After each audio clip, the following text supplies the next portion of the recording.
Good evening, everybody, and welcome to tonight's Corporate Scrutiny Committee meeting.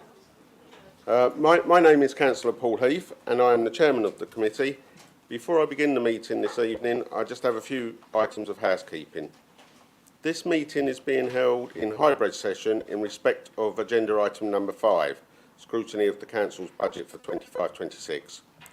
Members of the committee are in attendance in the chamber, and joining us are those members of the Cabinet who will be presenting this evening. All other members have been invited to attend the meeting remotely or in person to facilitate the debate around agenda item number 5. Please could I also remind you that this meeting is being broadcast to the public via the Council's YouTube channel. Therefore, can I ask that all mobile phones be switched to silent as we move through the meeting? Can I also remind everyone present to turn off their microphones when they have finished speaking? For those members that are accessing the meeting remotely, please indicate that you wish to speak during the debate on the budget by either raising your hands or leaving a note in the chat function in Teams. We may not be able to see all of you clearly, so please bear with us while we work through to take note of everyone. If you do experience any issues with your connection, please let us know using the chat function. We are not expecting a fire alarm test this evening. In the event that the alarm does sound, please can I ask those members that are in the chamber to vacate the room via the fire exit to the rear of the chamber and assemble in the car park. We shall now proceed with the main business of the meeting. Item number 1, apologies for absence.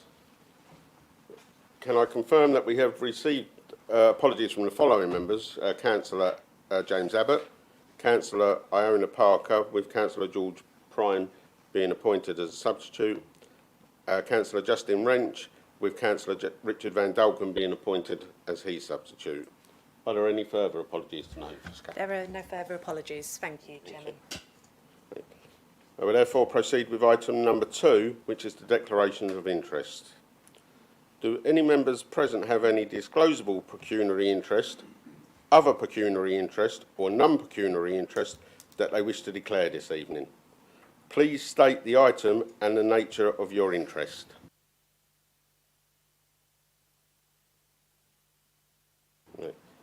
Right. So we will proceed to item number 3. If anything does occur as we're going through the agenda and you feel that you need to declare, then please just let us know at the time. Item number 3, the minutes of the previous meeting. Please may I have a proposer to approve the minutes as an accurate record of our meeting held on the 20th of November 2024. Thank you, Councillor Ramage. And could I have a seconder, please? Councillor Holland, thank you. The minutes have been moved and seconded as an accurate record. All those in favour, please indicate. Thank you, the minutes are approved. Yeah.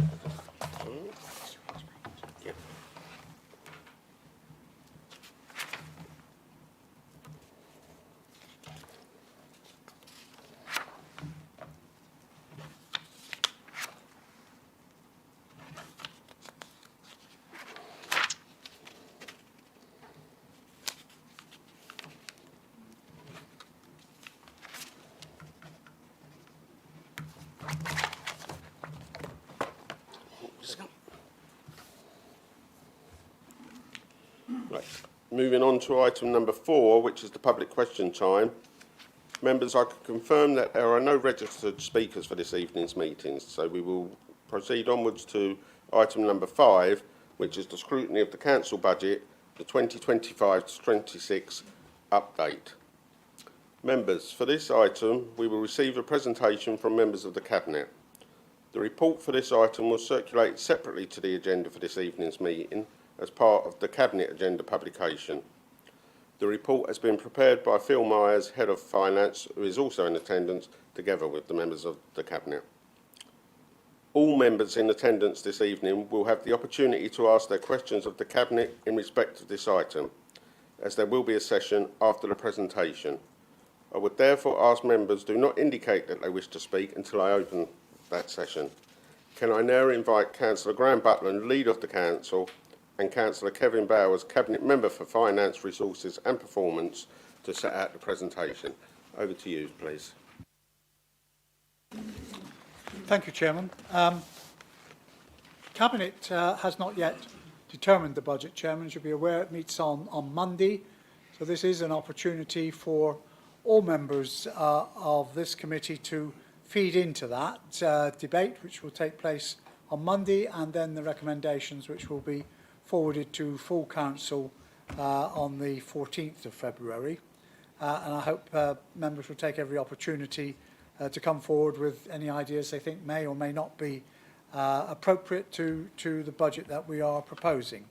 But without more ado, I'm going to hand over to Councillor Bowers as the portfolio holder for finance to actually go through the budget proposals at this stage. Thank you. Thank you, Councillor Butland, and thank you, Chairman. Yeah, we obviously presented to this committee on the 20th of November the initial proposals, and tonight it's bringing about where we are with the current proposals as they are. You've obviously got the cabinet report. Obviously this is coming to full council for the final vote. I think some of the key items since the 20th of November that we need to cover off is obviously the local government finance settlement, new homes bonus, or what we're proposing with the new homes bonus money, where we feel council tax needs to be the shortfall that we envisage having in 25-26 to deliver the balanced budget, and obviously the recast of the medium-term financial strategy. So as you can see from the slide on the screen at the moment, these cover off our aims as a council and as a cabinet. I think the key point, or the key points on that slide is obviously this is a budget that, or it needs to be a budget that delivers for the whole district. It's about protecting frontline services and obviously keeping those standards high, supporting our communities and business, creating those efficiencies, setting foundations and the resources needed to address long-term challenges, and obviously being fit for the future and able to grasp new opportunities, which is something I feel this council has done for many years. In regards to consultation and engagement, as I referenced, and as you're aware, we presented our initial proposals on the 20th of November to this committee. We've also reflected the views gathered through consultation and other key strategies. Obviously the newsletter and Facebook has been very active, and obviously there have been press releases, social media, staff briefings. So we've done as much as we would normally do, and I think we pride ourselves, I think, of being very transparent as part of this our budget process, and inclusive as much as we possibly can be. So moving on to the changes since since this committee met on the 20th of November, the provisional local government finance settlement for 25-26 was published on the 18th of December 24. The provisional settlement is for 25-26 only, though the government has committed to providing multi-year settlements from 26-27 alongside reform of local government finance system. Core spending power is used to illustrate the resources which government calculates are available to each local authority to deliver their services. The government has repurposed several existing grants and introduced a new recovery grant, as well as providing a less generous funding guarantee. For Shire District Councils, the core spending power consists of business rates and revenue support grant, collectively referred to as the settlement funding and assessment, assumed income from council tax, new homes bonus and other grants. Part of the core spending power is provided as cash grants, whereas other elements such as council tax and business rates are provided as notional sums which government anticipates each authority will generate. The government's assessment of core spending power for Braintree is 18.4 million, which is effectively the same for 24-25. Sorry, it's the same as for 24-25, though the headline national average increase in core spending power was 6%. The main element of increased spending power is from the assumed increase in council tax, reflecting an increase in tax base and applying the maximum percentage increase before a referendum would be required. While funding has been allocated as a result of a funding floor, the approach adapted results The approach adapted results in a significant reduction in cash terms from the previous guarantee. New homes bonus is included in core spending power, although the council has traditionally not used this to support the revenue account on day-to-day spending. The funding floor, which ensures that no local authority has a core spending power less than 24/25, takes into account changes in entitlement to new homes bonus. Changes to new homes bonus had previously been proposed but never implemented. For 25-26, the local government finance settlement continues to allocate new homes bonus using the existing methodology and retains the proportionate split of 20/80 between upper and lower tier authorities. The government has, however, indicated that this will be the final year in which new homes bonus will operate in its current form, and local authorities should plan on this basis. At the same time as announcing the local government finance settlement for 25-26, the government also launched an initial consultation on proposed reforms to local authority funding, which it intends to introduce from 26-27 as part of that multi-year financial settlement. The publication of the English devolution white paper on the 16th of December sets out further details on the government's intentions for devolution and local government reorganisation, aiming to devolve more responsibilities to local areas and making local authority structures more efficient and accountable. It makes clear that alongside devolution there is a need to consider the opportunities and implications of local government reorganisation. Consequently, the medium-term financial strategy and the transformation programme will need to adapt to a changing outlook, as well as taking into account the reform of local government finance system from 26-27. The impact of LGR will be built into the financial planning as part of our medium-term financial strategy, and we will be working closely with our partners across Essex to ensure we have an aligned approach. The assumptions and estimates for the budget in MTFS have been reviewed considering the latest information available. Services have reviewed their budgets, identifying cost pressures, areas of proposed budget growth and opportunities for savings and additional income. Previously agreed savings have been reviewed. Initial budget proposals were included in the report to Cabinet on the 25th of November, and these obviously were considered by the committee on the 20th of November. There's been a recast of the MTFS, which now includes the provisional local government finance settlement, council tax and business rates tax base, updated forecasts of interest rates and revisions to Treasury management income.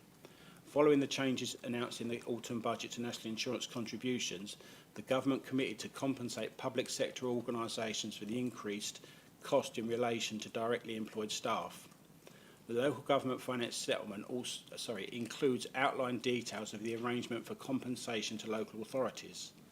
Individual local authority allocations will be confirmed in the final local government finance settlement. An estimate of $300,000 has been allowed for budget planning. This compares to the assessed cost of $472,000. This is heavily caveated as insufficient detail is currently available. Once the final amount has been confirmed, and this should be different from that assumed, the adjustment will be made to the use of balances in the budget. The budget shortfall for 25-26 has reduced from $731,000 to $361,000, which has to be met from general balances. For the future periods of the MTFS, these are the shortfalls that are projected, that is on the screen in front of you. The shortfall in 26-27 allows for the future provisional growth items totalling $439,920, which are subject to future decisions. Using general balances to address the projected shortfalls is not a prudent nor sustainable position, as this would require $7.5 million of balances to be used if no further action was taken. The Council has been successful in previous years of developing efficiency savings and additional income, with around £10 million identified over the last 10 years. Continuing to find out further savings is more difficult without adversely impacting services or increasing the risk of not achieving a sustainable medium-term financial strategy. The use of reserves and balances will not address the ongoing structural gap, and therefore the Council has already started work to look at more fundamental and transformational changes in how it works, the way services are designed and delivered, and which targets finite resources on the key priorities of the corporate strategy. Moving on to our proposals for investing in services, paying inflation and other cost pressures, including some reductions in income, means over £2.6 million extra is required to maintain services. Looking at landscape services, where there is a need for more proactive management of council's tree stock and extra staffing to support the wider landscape services function. The Pride in Place initiatives with funding for a new response team and for cleaning the A120 bypass under new traffic management restrictions, helping to maintain, improve and enhance the appearance and cleanliness of the district. Climate change, a further allocation of £100,000 for climate change initiatives and projects delivered in conjunction with external funding were available. We are making prudent provision for dealing with any risks from planning appeals and continue to respond to the challenges of preventing and managing homelessness and rough sleepers using ring-fenced government funding. Delivering our existing capital programme, which includes a new Whittam Community Centre, improvements to Houstead and Whittam Town Centres, 3G artificial pitches and further investment in a wide range of community and operational facilities. A further 1.6 million added for 25-26 with over 1 million into essential life cycle investment for property and ICT and operational equipment, and £340,000 for play areas, sports facilities, litter and waste bins, etc. Disabled facilities grants and other housing related grants of 1.4 million, and a provision of 4.5 million to meet the cost of changes to waste collection systems to improve recycling across the district. It's proposed that the new homes bonus receivable for 25-26, combined with the remaining uncommitted balance of over £1 million from prior years, is allocated for the following purposes: a community asset fund of 1.5 million to provide funding for investment into community assets.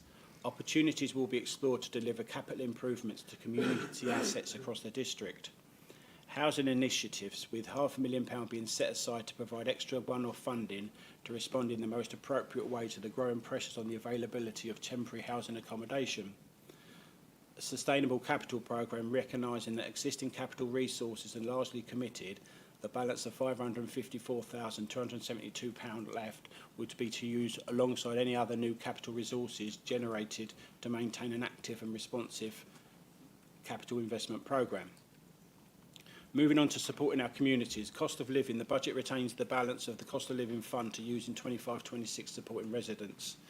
Community-based support, there's no changes are proposed to funding for parish councils for the Street Cleansing Partnership, and we will continue to provide funding for key partners including Citizens Advice and the Braintree Museum Trust.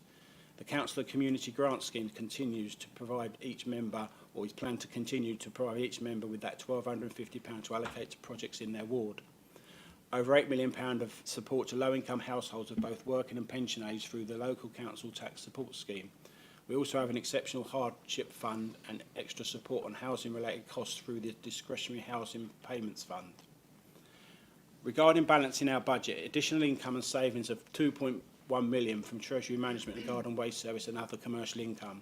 Discretionary fees and charges have been reviewed and proposed increases reflect cost of services, comparative data, statutory limitations and service needs. A freeze on car parking charges and the garden waste subscription is part of this budget. Business rate income, including growth of £500,000 and collection fund balance from council tax of 300,000.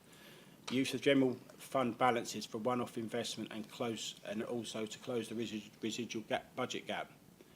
Fit for the Future programme to address the MTFS shortfall. Moving on to council tax, the increase to the Braintree district element of overall council tax bill has been carefully weighed against the ongoing financial pressures facing the authority, which also recognises the impact that this will have on households. The proposed council tax rate for 25-26 is £206.01 for a Band D property, equivalent to around 11p extra per week. The percentage year-on-year change is 2.97% and is within the referendum limit.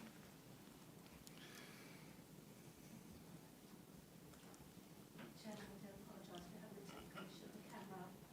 They kept doing that last night at planning. Apologies, Councillor Sure. Morris.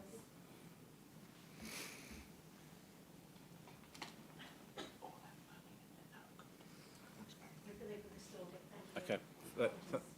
Okay, thank you, Emma. Yeah, so that was covering off the council tax element with the slide on the screen, and the next two slides is just a reminder to members in regards to discounts and the empty home premiums that are now in place that we do, and also the discretionary policies in regards to second homes premium and exceptions policy for empty and second homes premium.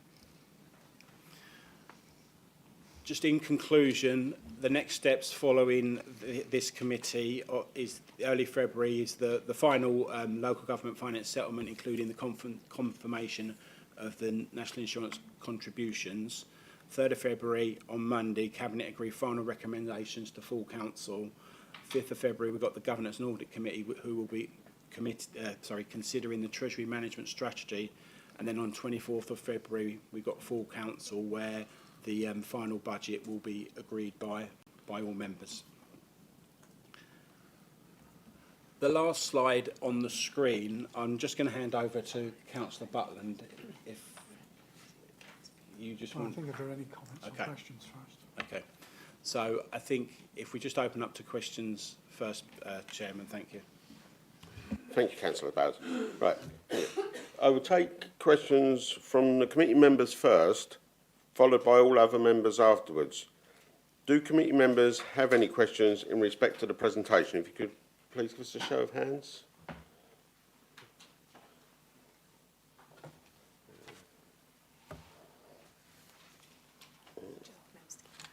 Yeah, if you could just... so you,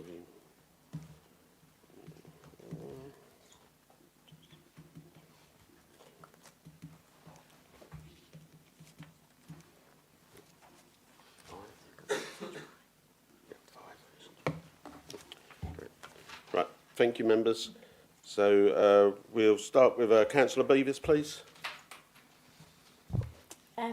Thank you, Chairman, and I wasn't expecting that, so I'll go with what I've got, but there may be one other question I just wanted to ask on local government reform, if I could. Yeah, on the papers, it says funding to parish councils, and I just wondered what that meant, please, because as far as I'm aware, we've all been setting our precepts, so I'd quite like to understand what that is. It says funding for litter bins. Our parish council was told it couldn't have litter bins before Christmas because you were going through a consultation. So does this now mean that we can have litter bins? And I'll resubmit my question again. What does reflected views from the corporate strategy mean? I know I've read the corporate strategy before I came out, so I know what the residents said in the corporate strategy, but what does we've reflected on the views from the corporate strategy actually mean? 1.5 million into community asset fund for community assets. What does that mean? Are we talking about council-owned assets? What does community assets mean? I'd be interested to know that. And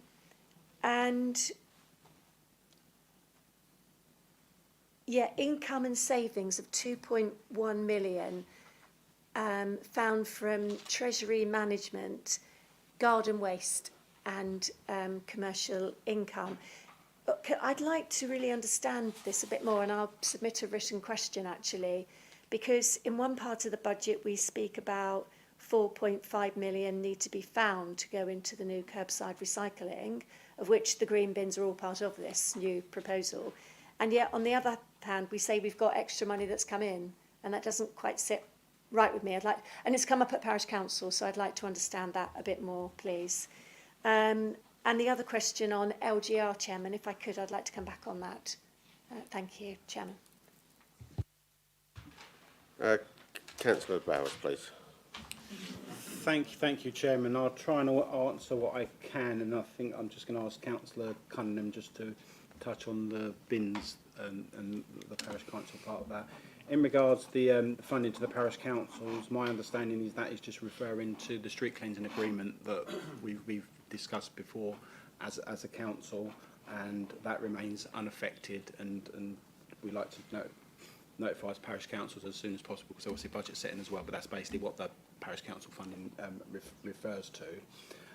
I think in regards to reflecting views of the corporate strategy, there was obviously a lot of views that fed into the corporate strategy and I think what that tells us, I think we as a council we like to follow at the end of the day in regards and things we try and do and things we move forward for. That we like to feel does chime with that corporate strategy for the benefit of our residents. In regards to the community assets, I guess the new fund. The new fund that we've put the new homes bonus in is the money for. I think we've got a lot of our own assets that do need some investment with. I think that the new fund is a new fund that's been put into place to ensure we can protect the ongoing viability and maintenance of our assets that we know the community values. These will include assets that the council own on behalf of our residents, as well as those that others manage for the community. And the detail how the fund will operate is currently being worked out and will be brought forward as we move forward for a decision by cabinet in the early part of the new financial year. But I think in conclusion on that point, there is a lot of assets that the community own, but obviously council assets that do need that investment. And we feel that we do need to put some sizable money aside or towards that. But if there are things that come forward in time, I think that's something that we just need to formalise what we're going to do with that, and further information will be brought forward. I think in relation to garden waste and the income, the 2.1 million, which is mainly made up of garden waste subscriptions, the subscription service that obviously is not a service that we can profit, but we can profit on. That's for sure, and that there are rules about that. But if you're comparing that to the waste reforms and the investment that's needed to that, it's two different things we are comparing, and as has been brought forward, I think, to members when we are looking for the investment that we are going to need to what our government. Remember, government legislation, so we are going to have to follow. The 4.5 million is basically what we are referring to. Is going to be we're going to be looking for with a capital investment to implement that. There will be business case as we move forward with what we're going to do. But remembering at the moment, no decisions have been made. It's currently out for consultation, and that will come in due course. I'll hand over to Councillor Cunningham if he just wants to touch on the dog bins, if that's okay with you, Councillor Cunningham. Yes, thank you very much indeed. Regarding bins and dog bins, a complete district-wide review of our bins has and is being carried out, and I look forward to updating members on the findings and the action plan, again, to deliver in line with that review in time for before full council meets next month.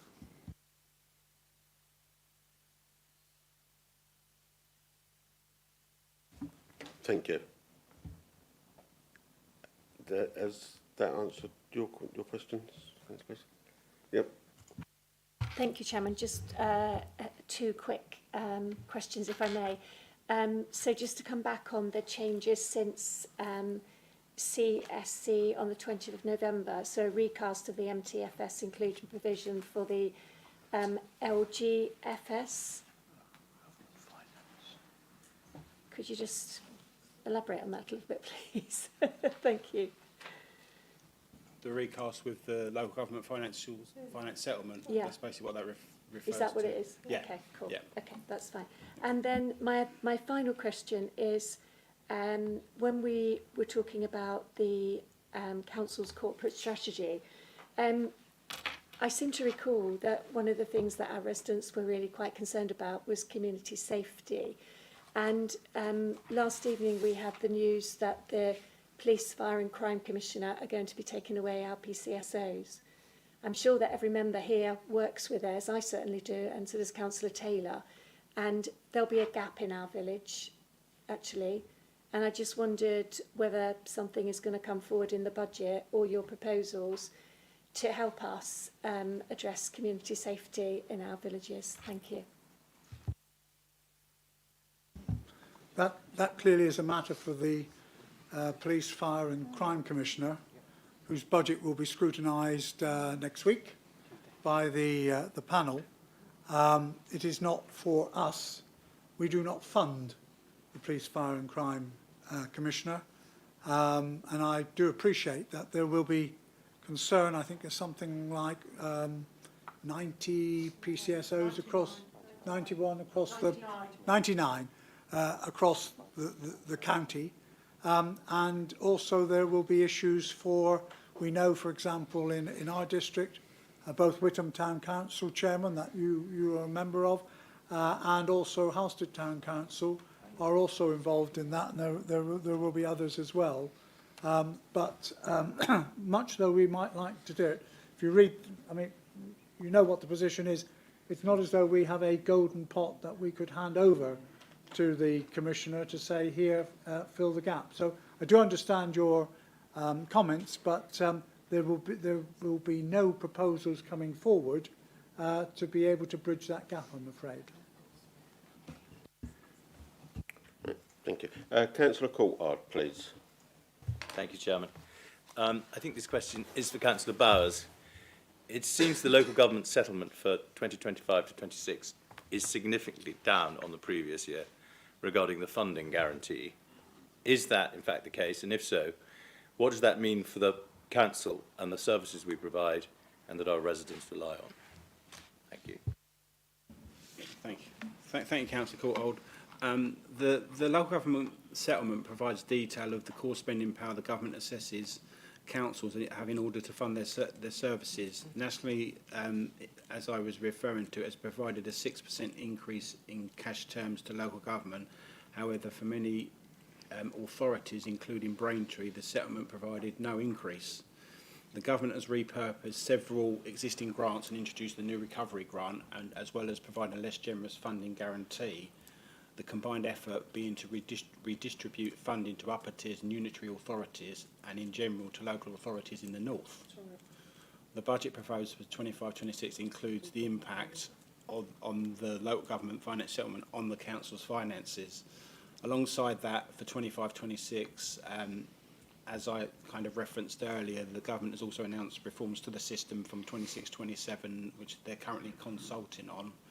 The main risk to the council is from the proposed reset of business rates, which will be redesigned to redistribute funding around the system, and to which Braintree is likely to be a loser. We anticipate some phasing, but we have to wait to see more details. Just on a positive note, there is a promise for a multi-year settlement which will help financial planning. When we say that, it will help the planning, whether what we get and that kind of thing will be in the detail, so I can't say that that's the positive yet, but being able, the one thing we've always wanted is the multi-year settlement, so at least that will help with planning as we move forward. Hopefully that covers off what you're asking. Thank you. Thank you. Thank you. Councillor Ramage, please. Thank you, Chair. With the potential changes coming to local government reform,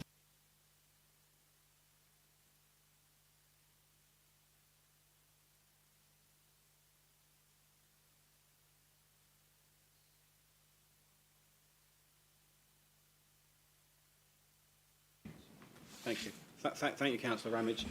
When government, whilst government has confirmed they intend to move away from the two-tier model of local government that currently operates in Essex, this does not mean we should stop our programme of the transformation. It is important as ever that we ensure our services are in the best shape as possible ahead of any transfer into a new organisation.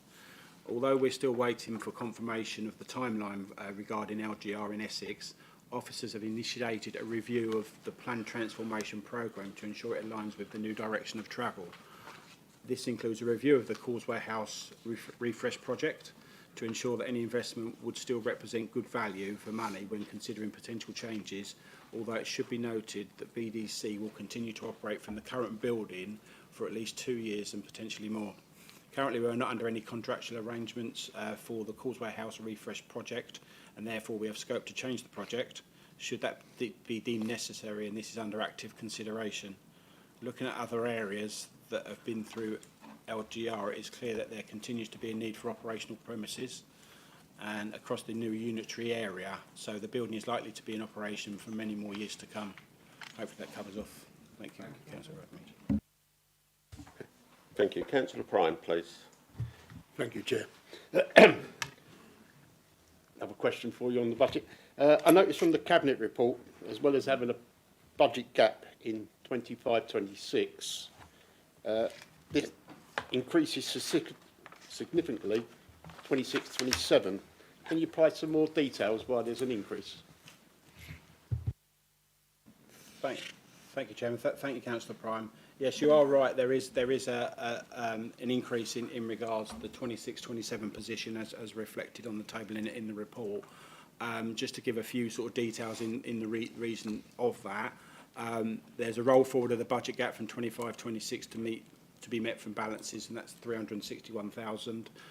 We've got the collection fund one-off applied to the balance of the 25-26 budget of 239,000.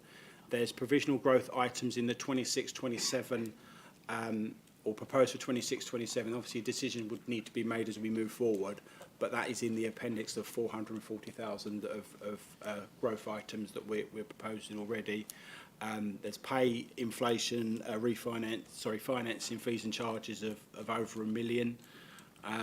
Reduction in treasury management that we've had good from recently, but there will be a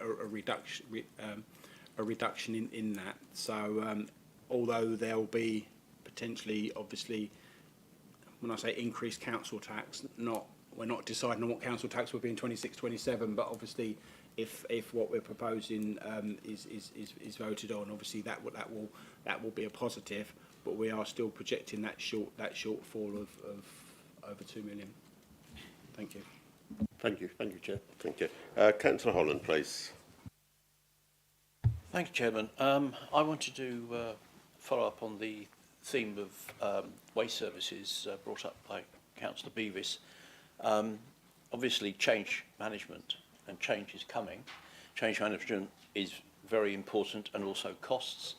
And with that in mind, I wanted to ask, cognizant of item 3.8 in the item 5 report this evening and the fact this is still out in consultation, can you tell me whether within the financial provision there is going to be funding to support hard copy calendars, which I believe will be an important part of managing and effecting this change well? Thank you.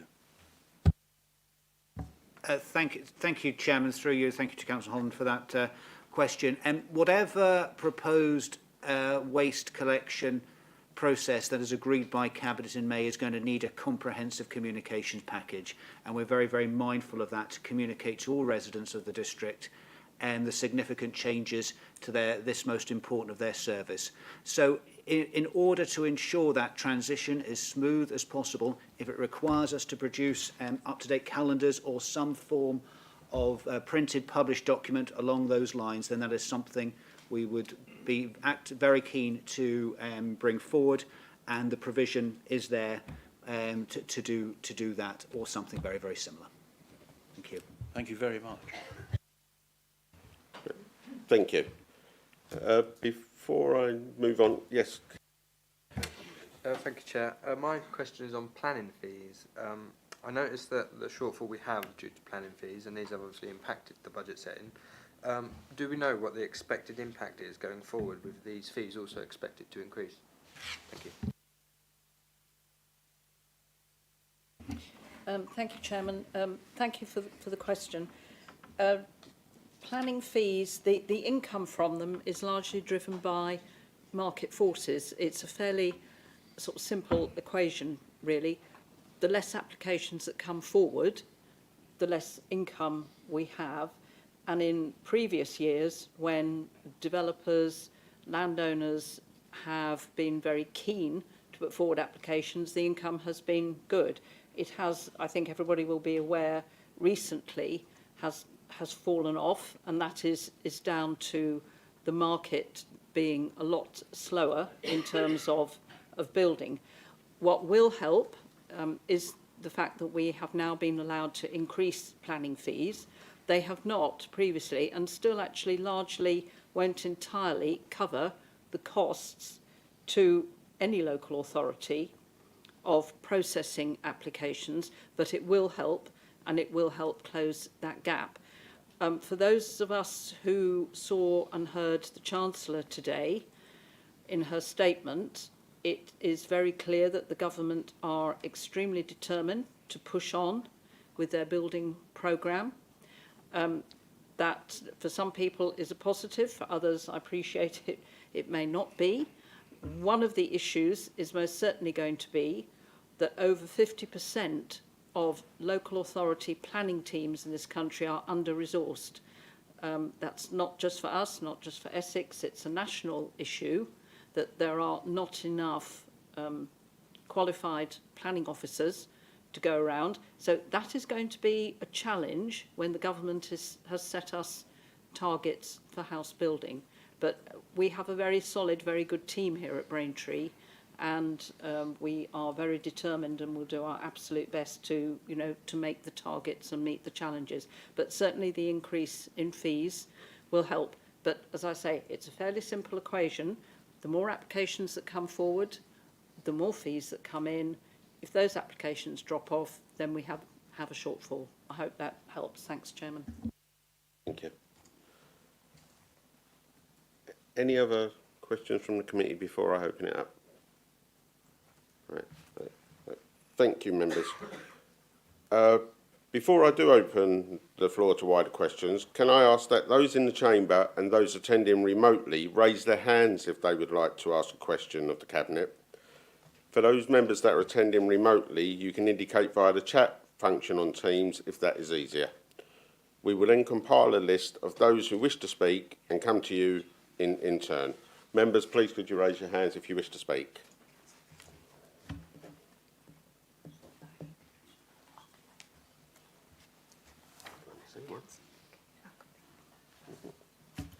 Right, thank you. Councillor Finkin, please.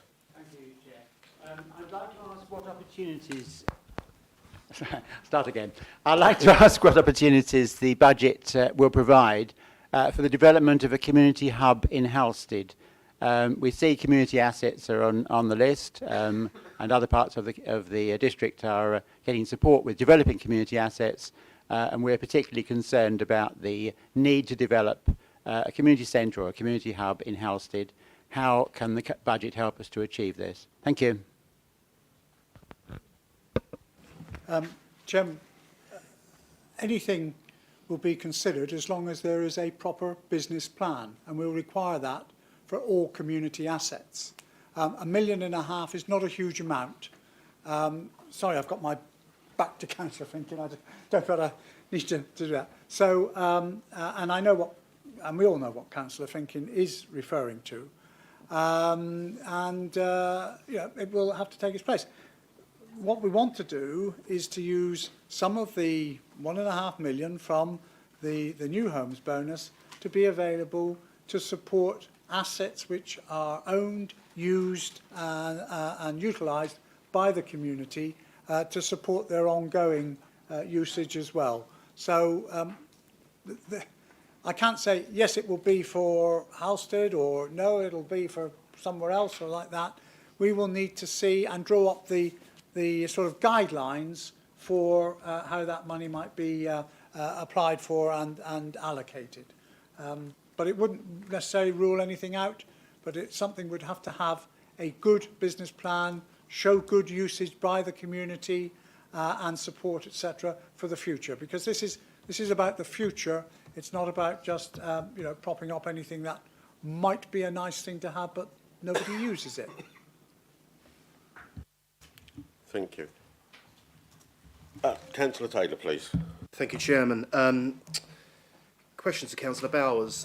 In the presentation, it states that shire districts generally are considered losers, with most receiving nil increase in core spending power compared to 6% nationally. However, the Ministry of Housing, Communities and Local Government issued a press release on the 19th of December 2024 stating that the provisional local government finance settlements places, it goes on to say, places with significant rural population will on average receive a 5% increase in their core spending power.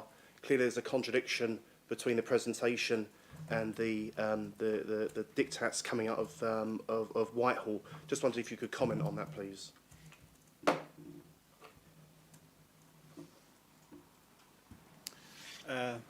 Thank you, Councillor Taylor, for the question.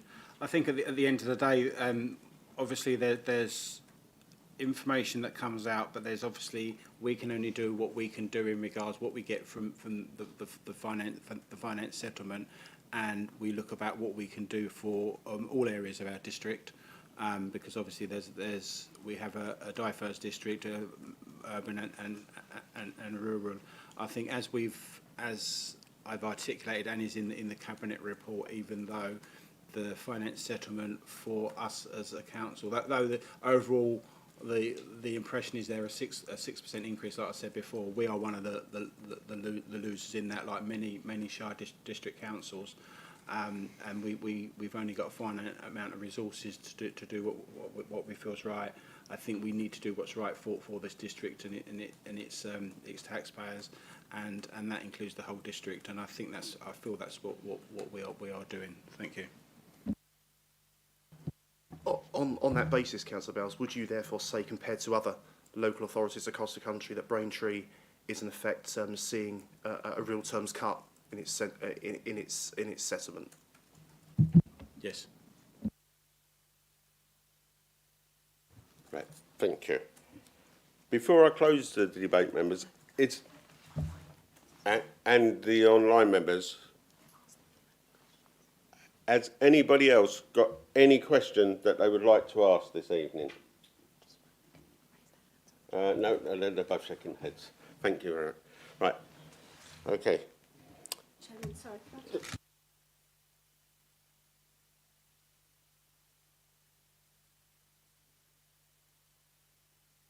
Councillor Raymond, sorry, Councillor Raymond. Well, as a question also, I'd like to say well done to all the officers involved in putting this together, this budget, because it obviously is a lot of work involved. But my question is regarding town centres, basically in Witham.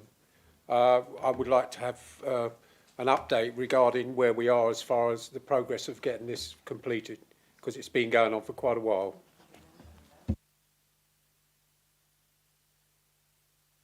It's not really part of this, but if Councillor Ritchie would like to answer, because it will come up later. But Councillor Ritchie. Thank you, Chairman. I'll keep it brief. We are just finalising minor works agreements with Essex County Council, and we're hoping to have some spades in the ground very shortly at Witham, Noonan Street and in Hounslow. Thank you. Thank you. Right. Thank you. If there are no further questions, sorry. I just go to the last slide and the question I'd like to ask. Are Certainly. there any proposals or ideas that any member around this table wishes Cabinet to consider on Monday before we make any final decisions? Yeah. Because now would be the time to do that. Councillor Van Dalkin. I echo that, and I would suggest as well, and I'm sure you were going to, Leader, that ideas as to how they would be funded as well. Well, that goes without saying, yes, because there isn't a magic pot. But clearly, if people feel strongly that something might be shifted or something like that, and they want Cabinet to consider that, now would be the time. We've got time between now and Cabinet on Monday when that decision is taken before any recommendations go to Council for that to take place. Okay. Thank you, Chairman. Thank you, members. Right. If there are no further questions to the committee, the committee are asked to note the report. Please, can I take the report as noted? Yeah. Thank you. Thank you, members. The report has been noted. Before I proceed with the next agenda item, I would like to thank members of the Cabinet, members in the audience, and those members in attendance online, Phil Myers and, sorry, I've got to turn over, Management Board for their attendance this evening. You are welcome to leave the meeting at this point if you so wish, For those in attendance remotely, we will now close the online meeting. Should you wish to continue observing the meeting, you can do so via the Council's YouTube channel. You can, of course, stay and watch the rest of the meeting if you want, but if you'd like to leave.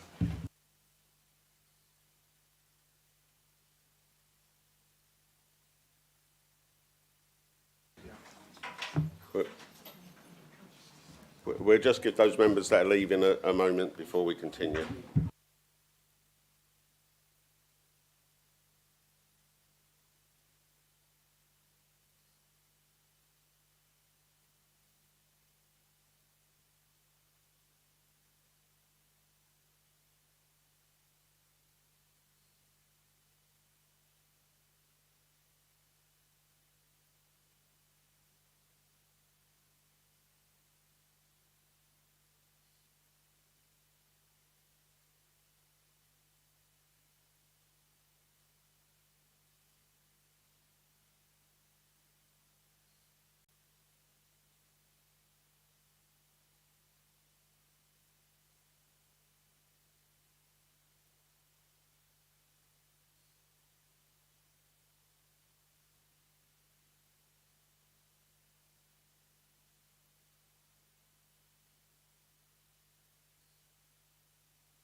Right, before we proceed, members, I'd just like to thank anybody that is watching on the webcast for their patience in why we reset up.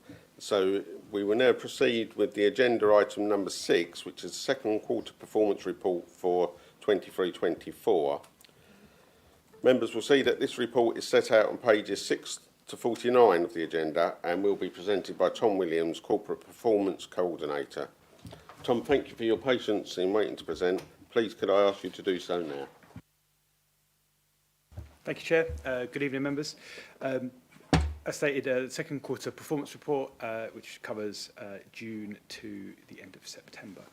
Performance in the second quarter was broadly in line with expectations. The majority of projects underway and progressing well, with 37 projects on track at the end of the second quarter. One project completed in the second quarter, where the Essex Waste Strategy was adopted in September, which totals 2 projects complete so far. 4 projects ended the second quarter with an amber status. These were the Whittam and Housestead Town Centre improvements, where further approvals were required to complete the works on non-Braintree District Council land. The jobs fair, where the target date of October was due to overrun, with the event being delivered in the first week of November. Planning permission for the Horizon 120 plots 6 through 8, where the target date of October was likely to be extended due to the additional time taken to prepare the applications for plots 6 to 8 due to disposal options for excess soil, and the creation of a multimedia and additional meeting space in the plaza, where the originally identified space has been repurposed to better meet customer demands, and an extension to timescales was required to review the options available. And naturally, all further information can be seen within the detail for the respective projects within the report as well. 10 performance indicators met target or exceeded their target, where 7 did not. Of the 7 that did not meet their target, 5 missed their target by less than 5%, and 2 had missed their target by more than 5%. The indicators which missed their target by less than 5% were the collections for council tax, where performance last year for the same period was impacted positively by the new homes and growth dividend. The percentage of invoices paid on time, which is it's considered to be due to the changes in staffing in areas where there are high payment volumes. The percentage of calls resolved at the first point of contact in the customer service centre, whilst continuing to receive large volumes of calls in relation to complex matters. The percentage of stage one complaints responded to within timescales, where a cluster of overdue complaints in August resulted in a lower outturn for the quarter. And business rate collection, where a minimal reduction was against target, but it is expected that by the end of the year that will be back on target, as minor variation is expected year to year in collection rate. The two indicators that missed target by more than 5% or the number of visitors to our leisure centres, which has been impacted by the Council's leisure partner experiencing system issues, but it is noted to be expected that the level of participation is higher than the reported figure. And additionally to that, the time taken to process housing benefit claim changes, where changes to the local council tax support scheme has changed the profile of cases, resulting in fewer cases, but the ones that remain are more complex and thus take longer to deal with. And again, further details for all the performance indicators can be found within that section of the report. In addition to this, the Council made a number of achievements in the second quarter. 70 affordable homes were delivered and 46 cases of homelessness were prevented. 126 businesses were offered support, with 218 fly tips being cleared all within 24 hours. A £290,000 grant was secured from the Football Foundation, and over £100,000 was awarded to community groups to support cost of living initiatives around the district. Moving on to the financial summary at the end of the second quarter, the financial performance and projection for the year at the end of the second quarter showed an overall positive variance of just over £1.9 million, with two main areas contributing to this position. The first area was Treasury management income, which projected to outperform budget due to a combination of higher than anticipated cash balances and a slower than forecast fall in interest rates. Secondly, take-up of the new garden waste subscription had continued to increase, and the level of income achieved had at that point met the original target assumed in the medium-term financial strategy by 25-26. To be noted with this that there were risks to this in the net income forecast, as collection route capacity remains under review and preparations are made for the next subscription year. Asset management, environment and sustainable development were projecting adverse positions at the end of the second quarter. Vacant commercial units and letting space within Causeway House contribute to the variance for asset management, along with extra costs of temporary resourcing to support a period of transition for the service. Adverse variance within environment is for two reasons. Firstly, difficulties in the labour market, but also while needing to ensure that the council is compliant with new building and safety regulations, has required a need for interim staff, and also fee earning income has fallen as well. The main reason for budget variance for sustainable development is a projected underachievement of income from planning applications. Income from this source, as mentioned earlier, is volatile and subject to market conditions, where the position can change significantly, particularly if we receive major applications. A central provision at the end of the second quarter had been made for the estimated cost of the staff pay award. Service budgets were adjusted for the third quarter to account for the agreed pay award with a budget transfer from overachieved income. Finance continues to work with services to review the forecast position to identify any ongoing risks and opportunities for budget planning for 25-26. Capital expenditure to the end of the second quarter was £2.3 million against a profiled programme of £8.9 million, with the main areas of spending being on community facilities, climate change projects and grants for residential disability adaptations. And there is currently a projected underspend on several projects totalling £415,000, although this position does remain subject to formal project closures. Thank you, Chairman.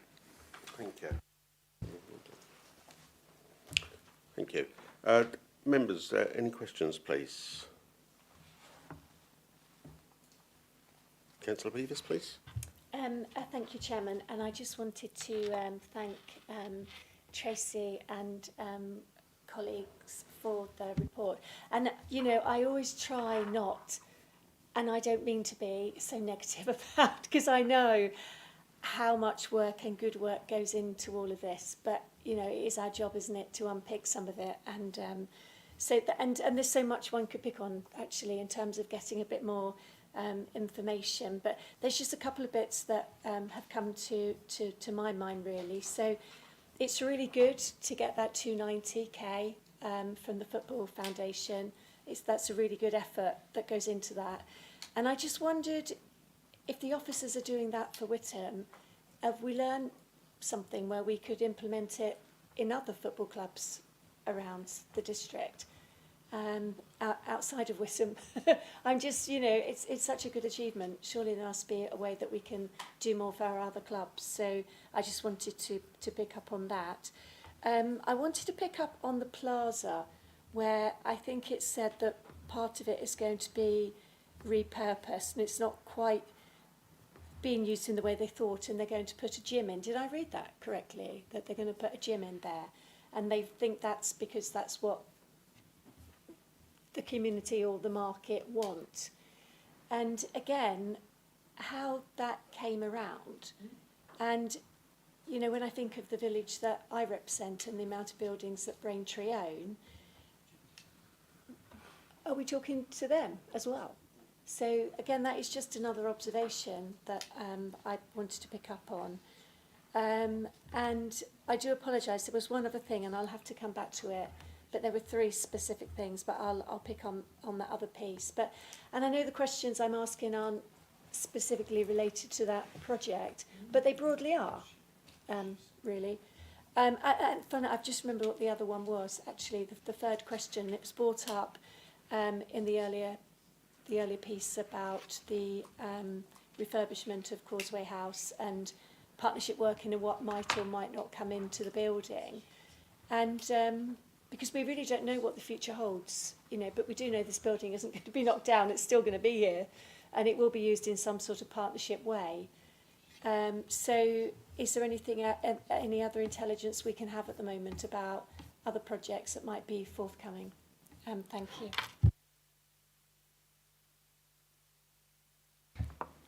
Thank you for those questions. I'm probably not in a position to answer any of those right this second. I'm more than happy to go away and investigate some further details for you and respond sort of in due course, if that's okay. Thank you. I think we have a slight advantage tonight because we have members of the Cabinet here, and Councillor Bowers would like to say something. Yeah, thank you, Chairman. You're right about the gym situation at the plaza, and we do have something there now. I think what I'd like to ask in regards your comments and your points, Councillor Beavis, is if you feel there are premises in Sybil Headingham that could be looked at for any of this kind of situation that you're referring to. I don't believe I'm aware of that. I don't believe you've made reference to that to the Cabinet and the like. So if there's any situations you feel are appropriate, if you could let us know, and then obviously we can look into that for you. I will just come back if I may. So I've been to the plaza, and I get it. I get, you know, the business case that you brought forward. The point I'm making is it's not quite being used in the way that you thought it was going to be used, and now it's being used in a slightly different way. And I guess my point is, when you look at the units that we have in the village, and there's a lot of council-owned buildings in Sybil Headingham, which I know you're aware of, and I'm hoping actually with the opportunity with this new funding, because we've tried many ways, and to say I haven't brought it to your attention before is a little unfair, because I've stood up a lot over the years and talked about the assets. And in fact, we've had voted down plans that we brought forward to try and get more money into council-owned community assets. So there's a lot. And the point I'm making is, if the plaza isn't, at the time you must have had the business case to think it needed to be what it was, and now it's not, it's going to be something else. So things have changed. So how did that happen? And are we going to, I guess my question is, are you going to reach out to the people that own the buildings and run the buildings in Sybil Headingham and ask whether they need some help? Thank you. Can I just come back and then I'll pass it on to Dominic, who can answer a little bit more detail. I think we're getting a little bit ahead of ourselves in regards to the repurposing point of the plaza. I think at the end of the day, the point that the gym, we had a small part of the plaza that we planned to have what we called a maker space. Then we realised that might not have been what was needed in the building. Then we looked at other options like a media pod and that kind of thing, which weren't really viable for what we needed. So then we've decided to look at a gym which people more, which is obviously something that the tenants of the building have wanted, kind of thing. So I think it's the right thing to do. It's pointless going ahead with something, and if we feel it's the wrong thing. But when we was doing the business case at the time, that was what we was looking at. To look at to suddenly say, oh, the business case was completely wrong on the whole thing for one really small part, that now we have the gym there. I think it is a success story. But I don't know if you want to.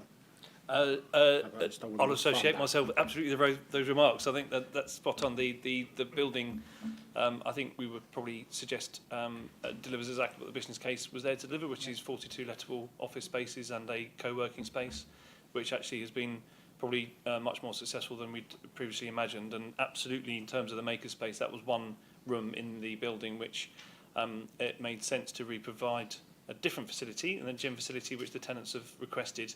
Both to the benefit of the tenants, but also it's guaranteed income to the authority in terms of it's a rented space to a gym provider who provides us with rental income. So, yeah, it's a positive move. Thank you. What I wasn't going to say it till the end, but I will say it now, is when we, on the performance report, members, if there should be any questions or anything that's specific on there that members require an answer for or want an answer for, if they can highlight them and let us know, that then we can seek those answers either in advance of the meeting or after, because there will be times when one question raised by a member will actually trigger off something in another member's mind. So I fully accept and appreciate that. But for us to be able to get the right answers, because Tom's not going to be the right person at all times, and we might not have this many of the hierarchy sitting in the audience for us. So, but it has, for me personally, it's been great over the last year how people are actually delving more into this. But we're not going to be able to necessarily provide the answers that you want on the night. But we will seek to provide them. I think that is important. Are there any other questions on the performance report? Councillor Ramage, please. Thank you very much, Chair. Yeah, something that came to light here regarding electric light commercial vehicles, and apparently there's some sort of delay in it. But what is the actual plans going forward as far as having electric vehicles, and then what sort of vehicles are they, and what is the cost involved? But the reason I highlight this is because recently I was chatting to one of the taxi drivers who's just recently got an electric vehicle, and the one thing I found which was quite unbelievable was the cost of insurance for him, and he more or less said it wasn't very viable as far as his business is concerned. And I just question, going forward, have we projected, because I get the impression that electric vehicles are more expensive to run than petrol or diesel. So I just wondered, what is the thought of going forward? Are we going to be taking on more this type of vehicle in the future for our fleet? Thank you. As you may be aware, I actually have an electric car, and it is far cheaper to run than my diesel ever was, and it's actually cheaper to insure. But that's a private one. I don't know what they are on commercial. Did you wish to respond, Councillor Cunningham? I can certainly give some thoughts on that to help Councillor Ramage. If you'd like any more information on specifics, very, very happy to take that away and provide him with that. In terms of our procurement for electric vehicles, we have looked at procuring car-derived vans, so the equivalent of the Fiesta vans, that some of our operations staff run around in. In terms of operational practicality, electric vehicles can serve those roles quite well. Where the technology hasn't quite moved on to the extent we need it for that real sort of practical operational functionality is in some of the lighter commercial vehicles, flatbed pickup trucks. Often our operational teams need a tail lift on there. They need to pull a trailer with some either triple lawnmower or equipment on that. So whilst it's getting better all the time, we felt we haven't been able to commit to procure vehicles at that level as yet. But it's under constant review.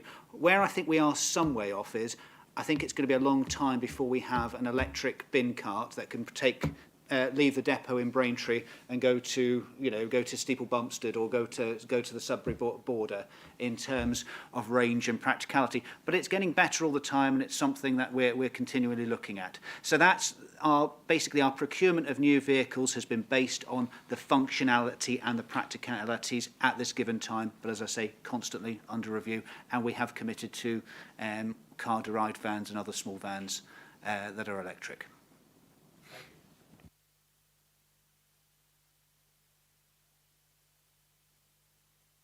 Please. Thank you very much, Chairman. 2 points, one amazingly trivial. At 2.3 in the report, provide planning permission for the remaining plots at Horizon 120. Would it not be more appropriate if that word was seek, because we can't presume? It's just a very simple point. The other point, Tom will have heard me before now talking about the importance of understanding trends in the data we're looking at, and one area which to my mind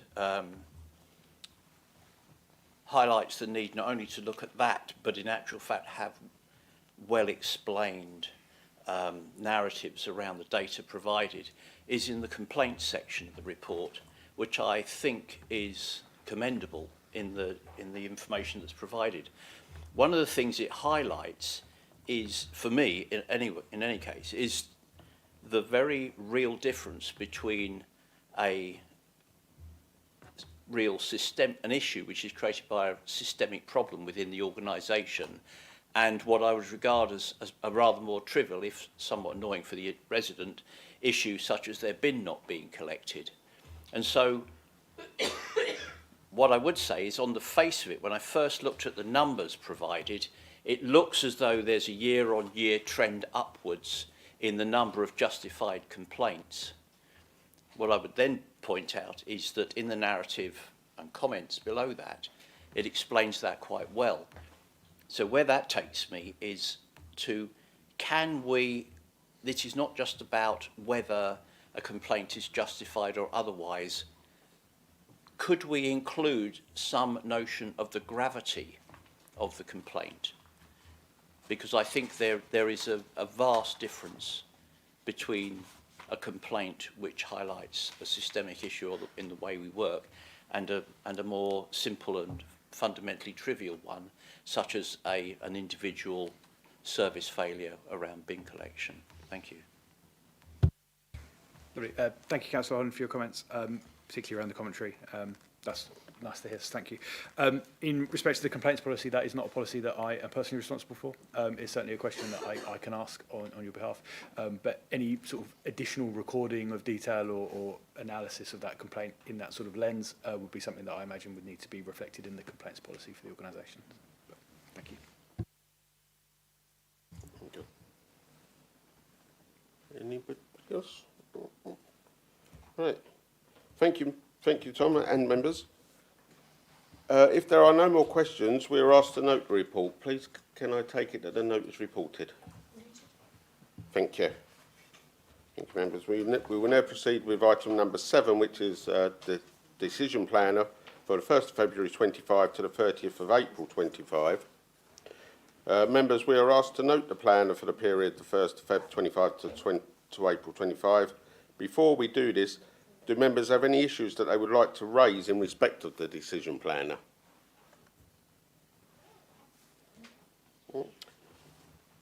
Thank you, members. Do I have the members' agreement that the planner has been noted? Thank you. Thank you, members. Members, there is no urgent business this evening, so this concludes the public session of the meeting. The next meeting of our committee will take place on the 2nd of April 25. I will therefore close this meeting, this Corporate Scrutiny Committee meeting at 9:29. 8:29. I expected to be here longer. Yeah. Thank you for your attendance this evening, and those watching the broadcast via the Council's YouTube channel. Have a good evening and a safe journey home. Thank you all very much.